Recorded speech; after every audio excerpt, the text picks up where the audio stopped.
Sur RCN, le RCN, la différence. Le Forum des bailleurs, effectivement, tous les mercredis à 13h30. Ariel Christoflo, merci d'être à l'écoute. Aujourd'hui, comme tous les mercredis, mais comme tous les premiers mercredis de chaque mois, nous recevons l'OMH, Office métropolitain de l'habitat. À mes côtés, Laurence Francesconi. Bonjour. C'est ça. Bonjour Ariel. Bonjour à tous et toutes. Merci. Tu es responsable des ventes de logements de l'OMH. Oui, c'est bien ça. Office métropolitain de l'habitat. À tes côtés, et pour la deuxième fois, Claudine Renaudot, directrice LENI. Bonjour Ariel. Bonjour. C'est vrai que la dernière fois, vous êtes venues toutes les deux aussi. Hein, c'est ça, hein? Non, c'est une personne de l'OMH. Alors, voilà. Oui, voilà. J'ai pas bien percuté sur les visages. Promoteur immobilier. Tout à fait. C'est ça. Un toit pour moi. Voilà, dans le logement abordable. Oui. Un logement abordable, peut-être pour moi aussi un de ces jours. En tout cas, 60 ans d'existence pour LENI. Voilà. Ok. Alors aujourd'hui, on va parler d'accession sociale à la propriété à coût maîtrisé pour le plus grand nombre. Alors déjà là, au niveau de l'auditeur, ça va écouter. Ah bon, on peut avoir accès à un logement à prix complètement correct, et c'est pour ça que vous êtes toutes les deux ici. Alors première question, on en parlait en off avant d'être devant le micro. Comment se fait-il qu'on se retrouve, comme il y a 2 ans d'ailleurs, encore une fois, avec quelqu'un de l'OMH, qui est donc un bailleur social et un promoteur immobilier? Qu'est-ce que vous partagez? Les valeurs que vous partagez ensemble? Alors, on partage la même philosophie, les mêmes valeurs humaines et déontologiques. Il faut dire aussi que LENI est une filiale d'OMH, dont OMH est actionnaire majoritaire. Donc, on travaille ensemble au quotidien et ensemble, on couvre tous les aspects du parcours résidentiel des familles. Le parcours locatif, le parcours accession dans l'ancien, dans des logements OMH, et le parcours accession dans le neuf. Et vous avez, je pense, l'OMH, je suis désolée pour la voix des auditeurs, ce n'est pas un cadeau pour vous et vos oreilles surtout, le label acteur engagé, c'est ça? Tous les deux? Oui. Ok, alors, c'est important de le dire, ça veut dire que ce sont des gens qui tiennent la route, qui ne font pas n'importe quoi. Je crois que ça, des fois, ça commencera à savoir si vous dites n'importe quoi. Hein. Vous ne seriez pas là non plus. Ça, c'est sûr. Alors, qu'est-ce qui peut différencier l'OMH et LENI en matière de vente? Alors, sur la particularité de l'OMH, c'est que nous, on vend de l'ancien exclusivement. Ça, c'est Laurence Francesconi de l'OMH qui s'exprime. Du service des ventes. Avec la précision néanmoins très importante, la stratégie de l'Office, avant de créer toute copropriété, réalise des travaux préalables pour éviter justement les dépenses importantes aux futurs propriétaires. Mais sur le principe, c'est la vente de biens anciens. Ok. Côté LENI? Alors nous, c'est uniquement du neuf. C'est-à-dire qu'on construit des logements, on les conçoit, on les construit et on les vend. Et on les vend avec donc, le fameux label dont vous parliez, le label qualité. Donc, ce qui rapproche l'OMH, en fait, c'est le label qualité, l'OMH et LENI, et puis une façon de se comporter avec les futurs acquéreurs. Aussi. Voilà, c'est ce qu'on disait tout à l'heure, une même philosophie et culture commune, parce qu'il y a une vraie réalité du service au locataire, du service rendu, une attention particulière portée notamment à certaines catégories de ménages qui ignorent un petit peu comment ça fonctionne, vers où se diriger, les éventuels prêts. Mais on va parler, c'est très important. Donc voilà, il y a tout accompagnement. Ce qui intéresse le futur acquéreur, c'est qu'est-ce qui va se passer, parce que déjà penser notaire, c'est des sueurs froides. Alors penser comment ça se passe à l'OMH et comment ça se passe. Oui, pour l'OMH, c'est vrai que pour toutes les deux, il y a des idées reçues, des a priori. Donc le fait de nous recevoir aujourd'hui, c'est aussi communiquer un peu sur l'importance que c'est ouvert à une très large catégorie de personnes, personnes seules, ménages, couples avec enfants, des ménages modestes. C'est vrai que pour nous, vendeurs OMH, il n'y a pas de restriction. Également, toute personne physique qui pourrait dépasser des plafonds, C'est ouvert à tous. Après, il y a des conditions qu'on développera sûrement plus tard. Donc voilà, c'est casser un peu ces idées reçues. Ce que vous partagez également, comme différents bailleurs, je pense, c'est la qualité de l'environnement, la qualité des matériaux également. Tout ça. L'environnement, les matériaux, l'occupation sociale. L'avantage, effectivement, de mettre en vente, ça apporte une mixité. Ça ne fait qu'améliorer le quotidien, la prise de possession réelle du bâti par les propriétaires, cette vie en communauté, le fait que nous, on assure également la fonction de syndic depuis la naissance de la copropriété. Puisqu'on parlait d'avantages, je rebondis, ça fait partie des avantages. Et ce que tu disais tout à l'heure, les gens sont effrayés par des frais de notaire, ce qui pourrait les attendre, justement, s'ils devenaient propriétaires. Le fait de basculer, ça peut effrayer certains. Donc, on est là pour les rassurer, pour les accompagner. On a mis des outils en place, des partenariats financiers qui ont la même culture et philosophie que nous. Les avantages à proprement dit, alors pour OMH, puisqu'il y en aura d'autres ou des complémentaires pour le nid, et on laissera la parole à Claudine. Les frais de notaire sont réduits, c'est des frais de notaire de 3%. Il n'y a pas de frais d'agence, il n'y a pas de frais de dossier, il y a possibilité éventuelle d'accéder au prêt à taux zéro. Il y a également la mise en place d'une sécurisation de l'achat pour les personnes, qui, sur certains cas, c'est également encadré. Voilà, il y a une garantie réelle, y compris, c'est un poids supplémentaire quand ils vont démarcher les banques. Vous êtes à leur côté. L'acte prévoit qu'en cas d'accident de parcours malencontreux, comme je te dis, Ariel, c'est des cas qui sont listés, mais on peut garantir le rachat et éventuellement relogement. Donc tout ça, c'est des avantages qu'on affiche, qu'on met en avant, c'est des plus quand on vient acheter chez nous. En fait, c'est un sacré plus quand on se dirige vers l'OMH. Qu'est-ce qu'on peut avoir dans la tête quand on écoute Laurence Francesconi, donc, qui est responsable de vente à l'OMH? C'est voilà, c'est cadré, on est accompagné lors du montage du dossier.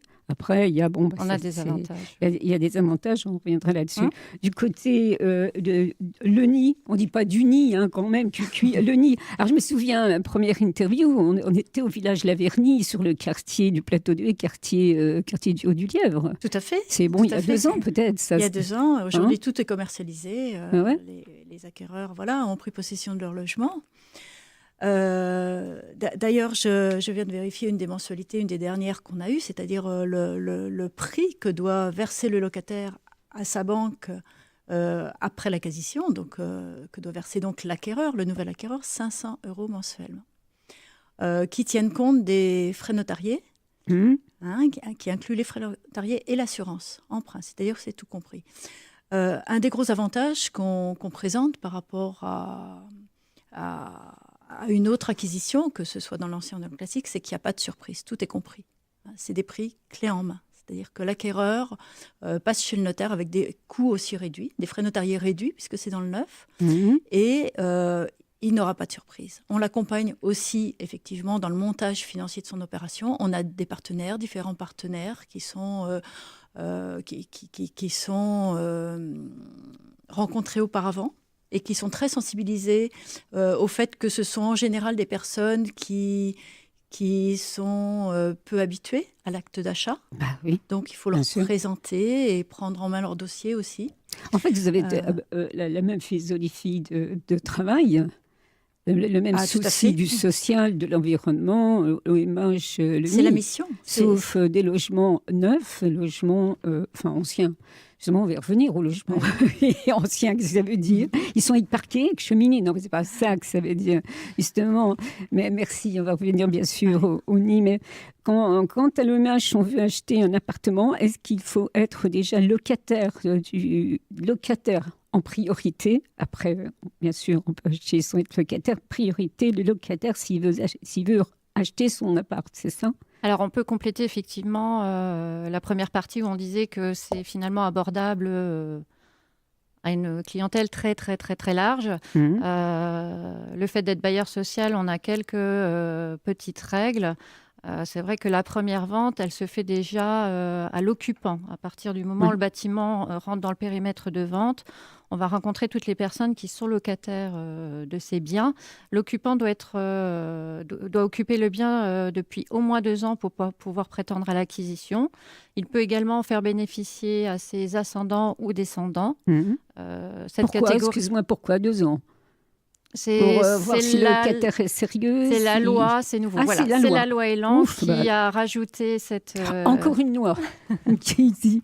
Il y en a tous les 5 minutes, c'est compliqué. On ne s'ennuie pas, on révise tous les jours. Mais je crois que c'est tous les jours, vous devez réviser effectivement. Régulièrement. C'est incroyable. Ah non, dans la loi on n'a pas le temps de s'ennuyer. 2 ans. La loi Elan, qui a été promulguée fin novembre, prévoit maintenant que pour l'occupant, il doit y être depuis au moins 2 ans. Ouais. Les autres catégories existaient déjà. L'ascendant-descendant, il ne doit pas dépasser un certain plafond. Si les personnes ne souhaitent pas acquérir le bien qu'ils occupent ou qu'ils ne peuvent pas, on les rassure également, on ne les déloge pas. Ils restent dans le logement et ils partent volontairement. C'est eux qui décident de leur départ. Et on ne vend pas à des investisseurs avec ces personnes-là dans l'appartement. Donc voilà, que ces personnes-là soient rassurées. Et effectivement, quand les gens partent et que le logement devient vacant, donc libre à l'acquisition, disponible immédiatement. Il va être réservé durant les 2 premiers mois de la mise en publicité à tous les locataires de l'OMH. Donc voilà, il faut avoir un bail de location valide, il faut bien être sur le bail pour pouvoir prétendre à l'acquisition. Ils sont prioritaires pendant 2 mois. Au-delà des 2 mois, on ouvre à toute personne physique. On va donner un second rang de priorité. Donc on va regarder également les locataires des autres bailleurs du département. On va regarder également des personnes qui sont sous un certain plafond de ressources. Et en dernier rang, les personnes dépassant les plafonds de ressources fixés par la réglementation. Donc c'est ouvert à tous, mais il y a des rangs de priorité qui se font très naturellement. Les gens, il suffit qu'ils nous appellent, c'est nous qui les renseignons pour leur dire à quel moment de la publicité on est, à quel moment on peut envisager les visites avec eux. On découvre les avis d'apposition pour leur dire à quel niveau de plafond ils sont. Bien sûr, il y a quand même une réalité de terrain. N'est-ce pas? Ça a l'air très facile comme ça, mais enfin, il y a quand même des conditions de ressources. Il ne faut pas exagérer. Oui. Est-ce que Claudine Renaudie-Leni nous citait un exemple de prix? Est-ce que du côté de l'EMH, on s'y peut donner une idée un peu d'un tarif qui... Et ça m'a étonné, c'est le prix d'un loyer ou presque, quoi. Alors effectivement, on a une politique de prix qui, comme on disait, les prix sont abordables et maîtrisés. On a des exemples similaires. On peut avoir un F3 sur le bâtiment Vincent d'Ailly qui est sur le quartier Borgard. Donc c'est un bâtiment qui a bénéficié d'une grosse réhabilitation et pour autant le prix est plus qu'abordable. On a un F3 à 55 000 €. Donc c'est vrai que pour un ménage modeste, il peut avoir des mensualités de prêt équivalentes à 350 € par mois, avec une simulation de prêt sur une quinzaine d'années à 1,4%. Donc on voit qu'on est typiquement sur un montant de loyer hors charge à typologie égale. Alors ce n'est pas du tout la réalité du prix du terrain. Si on passe par un promoteur qui n'est pas le nid, un autre promoteur. Un autre, bien évidemment. On n'est pas du tout sur ces fourchettes de prix. Les prix sont chers sur Nancy. Je pense que tout le monde est au courant. Donc, passer par soit le MH, soit le NID, c'est quand même un sacré avantage. Autre avantage, il faut le redire, c'est quand même, vous êtes très près des personnes, quel que soit le problème. On est près des personnes. Et c'est vrai que notre mission, c'est aussi permettre un rêve qui est quand même partagé par de nombreux Français. Inaccessible pour beaucoup. Voilà, c'est à la fois dire que ça pourrait être accessible. En tout cas, il ne faut pas hésiter pour se renseigner. Et c'est vrai que nous, le but, c'est de faire accéder à la propriété une certaine catégorie de ménages qui ne pourraient pas acheter dans le privé du fait des coûts beaucoup plus onéreux. Alors, quand tu achètes un bien, logiquement, tu as un apport personnel de temps selon le bien, évidemment. Comment ça se passe avec l'OMH, Office Métropole de l'Habitat? Alors nous, on ne maîtrise pas les conditions de financement ni les critères d'octroi. Donc selon le contexte économique, ça peut évoluer. Il peut y avoir des familles qui n'ont pas d'apport, mais là, c'est au niveau de la banque que va se faire le montage. Voilà. Et justement, nos partenaires financiers sont là aussi pour évaluer les capacités financières, éventuellement s'il y a déjà un apport ou pas, et quelles sont les possibilités en termes de financement. Et ça peut être un remboursement sur 15 ans, et ça peut être au-delà de 15 ans aussi? Ça, voilà, c'est des choses qui se... Après, c'est avec... oui. C'est les conditions de financement qui sont propres Parlons pas de choses qui fâchent, c'est ça? Parlons Non, pas ça ne se d'argent. fâche pas, mais c'est... Je plaisante, bien sûr. Non, c'est toujours le nerf de la guerre, bien sûr. Oui, non. Mais c'est vrai que c'est des conditions financières qui se voient auprès des banques et ça va dépendre de l'âge des familles. Exact. Voilà, bien Bien sûr. évidemment, un jeune couple de 25-30 ans qui démarre, on voit bien que le délai de prêt va être appréhendé différemment par la banque que des personnes qui vont s'y présenter. Elles ont déjà 55 ans, 60 ans. Et quand tu es un senior, c'est déjà plus... oui, on raccourcit le prêt, n'est-ce pas? Eh ben, le délai d'emprunt est plus court, mais malgré tout, voilà, ça peut être une catégorie qui a eu le temps d'épargner un petit peu tout au long de sa vie, aussi, qui n'a plus d'enfants à la maison, donc la gestion budgétaire est un peu différente. Donc nous, on a tout type d'acquéreurs, y compris des personnes qui sont dans cette fourchette d'âge-là. Non, mais c'est vraiment important, tout ça, à ce moment-là, qu'on soit jeune ou moins jeune, c'est... Voilà. Mais est-ce qu'il y a des aides, alors des aides qui sont peut-être comprises dans les prix, des aides extérieures à la banque, des aides qui existent justement pour acquérir un bien? Ok, ça passe peut-être par vous, pas par vous. Oui, alors ça va être plus peut-être au niveau du neuf. Oui, peut-être. Au niveau du neuf, alors ok. Peut-être, oui. Pas au niveau de... Entre parenthèses. Nous, on utilise les outils qui existent et puis on conseille. Voilà, on essaye de diriger les familles, mais qui peuvent bénéficier de prêts complémentaires, le prêt à taux zéro, tout ce qui peut être utilisé et dont la famille pourrait en bénéficier. On est là pour les renseigner et pour les guider. Tu me disais, Laurence Francesconi, qu'en ce moment, les prêts étaient très intéressants. C'est le moment d'acheter. Les taux d'emprunt sont historiquement bas, on voit bien. Alors, on se rend compte que l'échéance de prêt est équivalente à un loyer hors charge à typologie égale. Donc pourquoi hésiter? Justement, pourquoi on hésite? Parce qu'on n'est pas au courant. Mais je ne sais pas, j'attends que les gens m'appellent. Ça commence à se savoir quand même. Et comment vous faites? Alors, on va quand même donner la parole à Claudine Lenny quand même. Parce que le temps passe très vite avec vous, parce qu'il y a beaucoup de questions, parce que ça m'intéresse beaucoup. Comment vous faites savoir? Parce que l'OMH, tu sais, si l'OMH publie les lettres des locataires, pour les locataires, il y a même RCL sur les lettres. Oui, c'est un vecteur supplémentaire et on te remercie, bien évidemment. Donc c'est du bon on développe au fur et à mesure les supports publicitaires, puisque c'est notre moyen d'être connu. Donc les supports, oui, c'est les affichages, c'est les lettres aux locataires, c'est publications par voie de presse, c'est beaucoup de parutions sur différents sites internet. Donc on est visible, voilà, sur différents supports. Autre question pour terminer entre parenthèses avec Laurent Francesconi, responsable des ventes à l'OMH, les lieux de vente. Alors. Ah ben c'est bien beau, mais où est-ce qu'on va? Où est-ce qu'elles sont? Où est-ce qu'on Moi, je veux pas habiter là, je veux pas habiter là, je veux pas habiter là. D'accord. Bon, alors écoutez. Pour répondre à ta question, les biens actuellement en vente sont localisés sur la commune de Nancy. Donc, on essaye au fur et à mesure de développer et d'être présent sur différents secteurs géographiques de la ville de Nancy. À l'heure actuelle, on a des produits commercialisés donc, sur la rue des Aulnes à Maxéville. Oui. On a également sur le quartier Borgard la rue Pierre Schaeffer. On a sur Nancy la rue du Général Custine, qui est plus située sur le quartier Haussonville. Ça, c'est une toute nouvelle copropriété qui démarre. Sinon, on a également des copropriétés sur la rue du Quai René II, la rue de Liège, la rue René Cassin, la rue Charles III. Ah bah oui, c'est vrai. Voilà, donc on essaie d'être présent sur pas mal de secteurs géographiques de la ville de Nancy. Et pour plus ample information, direction l'OMH, c'est ça? Voilà. Tout à fait. Parce quand tu as très bien expliqué quand même de quoi il en retournait, bien sûr. Claudine Renaudin, donc on achète du neuf. Alors on achète un appartement, on achète une maison, on peut acheter quoi? Alors, jusque-là, on faisait surtout des maisons. Des maisons, hein, c'est ça. Et là, on va proposer des appartements sur Saulsure prochainement. Donc, et même sur Vendeuvre, on a certains appartements, mais enfin dans des très, très petits bâtiments, puisque les bâtiments offrent quelquefois 2, voire 3 logements uniquement. Donc, c'est ce qu'on appelle de l'intermédiaire. C'est entre le collectif, vraiment dense, et puis la maison.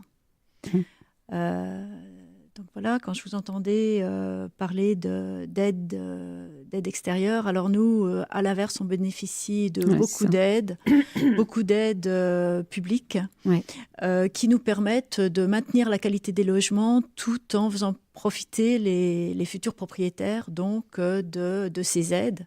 Qui permettent de diminuer vraiment de façon sensible les prix de vente. Alors, dans ces collectivités, on a l'État qui intervient au niveau de la fiscalité, qui nous permet très souvent une TVA à 5,5, donc de faire au lieu d'une TVA à 20.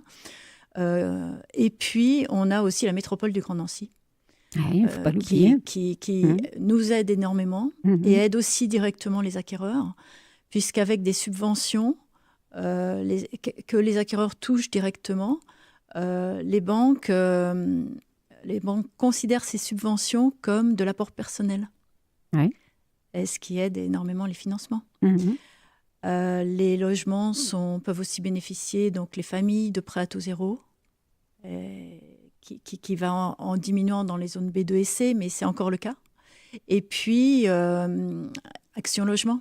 Action Logement aussi peut intervenir dans le financement. Alors, pour les familles qui n'ont pas d'apport personnel et pour qui l'accession est encore un petit peu un frein, un dispositif existe qui est de la location-accession. C'est ça, voilà. Et voilà, c'est un nouveau dispositif qui permet... Ça ressemble un petit peu à l'image quand même. Tu es locataire, mais tu peux devenir propriétaire, avec toutes les différences d'un promoteur, bien sûr. Voilà, c'est de la vente. Le montage, voilà, le montage financier n'est pas le même, puisque nous, pour acquérir, il faut qu'il y ait l'obtention du prêt. Ils sont acquéreurs dès le début... Dès le début de la remise de clés. Il n'y a pas une partie locative et une phase acquisitive. Là, oui, c'est différent. Parce qu'il y a comme des différences entre vous. Mais... Il y a des différences aussi. Ah oui, tout à fait. Dans le produit, c'est différent. C'est-à-dire qu'on offre toute la palette. On est complémentaires. La palette de produits et de prix à toutes les deux. Voilà, chacune dans sa partie. Et la partie location-accession qu'on propose, c'est dans le neuf. On construit encore des logements neufs, mais avec une phase locative de 2 ans qui peut être amenée à 1 an, donc très courte, mais qui permet à l'acquéreur de s'habituer aux mensualités, de s'habituer à son logement et de dire oui définitivement au bout d'une période d'essai, de 1 an à 2 ans. Et dès le départ, on sait qu'il sera finançable. On prend une garantie bancaire. C'est-à-dire qu'une banque s'engage à le financer dans la mesure où, bien sûr, sa condition ne change pas, sa condition familiale et sa condition surtout de revenus. Mais la banque s'engage à le financer à l'issue des 2 ans si lui, il poursuit dans son intention d'achat. Ah, ça, c'est pas mal, par contre. C'est une sacrée sécurité. Voilà. Et ça offre aussi d'autres garanties. C'est-à-dire que ça permet, donc, la TVA à 5,5, donc, de faire baisser le prix de vente, quelquefois de 20 à 25 000 euros, quand même. C'est pas négligeable du tout. Ça permet une exonération d'impôts fonciers. Ça permet des aides publiques aussi, qui sont aussi réinjectées dans le prix de vente. Voilà, et encore là, je remercie la métropole du Grand Nancy d'être le soutien de ce dispositif. Ça permet aussi d'offrir de très très beaux logements à une très large gamme de familles. Oui, c'est avec toi. On en parlait toutes les trois en buvant un petit café. Bah oui, les auditeurs, on a eu savoir-vivre du prix d'un 3 pièces. D'un 3 pièces, c'est pas possible, ça. C'est les prix d'un F1 bis dans le centre-ville, quoi. Alors demain, je signe un 3 pièces dans le neuf. Dans le neuf, dans un bâtiment de 2 logements. Donc, il y en a un du rez-de-chaussée, le bâtiment du rez-de-chaussée, le 3 pièces du rez-de-chaussée, avec jardin, devant et derrière, est proposé à 145 000 euros. Et on le signe à 145 000 euros.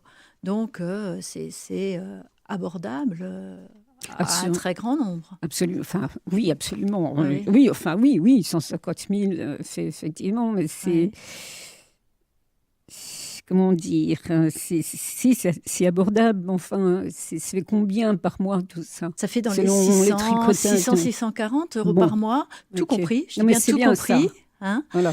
Et ça sonne, ça. quand on prend dans le neuf, hein, il faut comparer ce qui est comparable. Oui, bien sûr. Dans le neuf, un loyer dans le neuf actuel, dans le locatif neuf, privé, 640 €, ça s'envisage. Et là, c'est de l'achat. Oui, non, mais tout à fait. Voilà, hein. c'est, Tout à fait. Bah, les gens qui nous écoutent, ils disent bon sang, attends, moi je paye tant par mois, c'est pas un mois, non mais bon sang. ouais. C'est ce que nous disent les acquéreurs dès Bah qu'ils oui. viennent signer. Ils disent, Bah oui, ils n'ont pas de saut significatif par rapport à. Location-accession, ça c'est une super idée, ça aussi. Ça prend de plus en plus. On en est à Bah notre oui, bah, 5e programme. Je m'en doute bien. Hein. Ouais. Alors il y a encore beaucoup de questions, mais là bon, faut aller vite. Mais le principal a été dit. C'est comment ça se finance, comment vous aidez les gens. Autre chose quand même à dire, c'est que si un jour il y a mauvaise fortune, c'est entièrement sécurisé. C'est sécurisé. C'est-à-dire que chez le notaire, nos deux organismes, l'un comme l'autre, offrent une garantie de rachat du logement pendant 15 ans. C'est-à-dire que pendant 15 ans, s'ils ont affaire à un retour de la vie, voire à des événements heureux, quelquefois ce sont des naissances qui provoquent des mutations, il peut y avoir plusieurs événements dans la vie. À ce moment-là, on s'engage à racheter le logement à des conditions qui sont connues à l'avance, pas à n'importe quelle condition, et à leur proposer un relogement s'ils en ont besoin, voire à couvrir par une assurance revente qu'on leur offre aussi, la différence de prix entre... voilà. Non. Je suis en train de chercher la petite bête, mais je ne la trouve pas. J'ai oublié de dire ça. De toute façon, on se reverra. Pas de problème, avec plaisir. Tous les premiers mercredis du mois, l'OMH est parmi nous sur RCN, qui est une grande famille comme l'OMH. Et puis le nid, dès qu'il y a du changement aussi, tu viens aussi. Il n'y a pas de problème. Je vous remercie toutes les deux. Merci Ariel. Merci beaucoup. Laurence Francesconi, donc responsable des ventes de l'OMH, et Claudine Renaudin, directrice Le Nid, un toit pour moi. Moi, je vais y penser. Peut-être un peu trop vieille quand même, non ? Non, on a signé aussi des personnes Elle n'a pas tout écouté, Ariel. J'y penserai pour moi. Je plaisante, hein. Bien sûr, vous l'avez dit tout à l'heure. Volontiers. Merci beaucoup. Merci Ariel. Au revoir. RCN, écoutez la différence. RCN, écoutez la différence.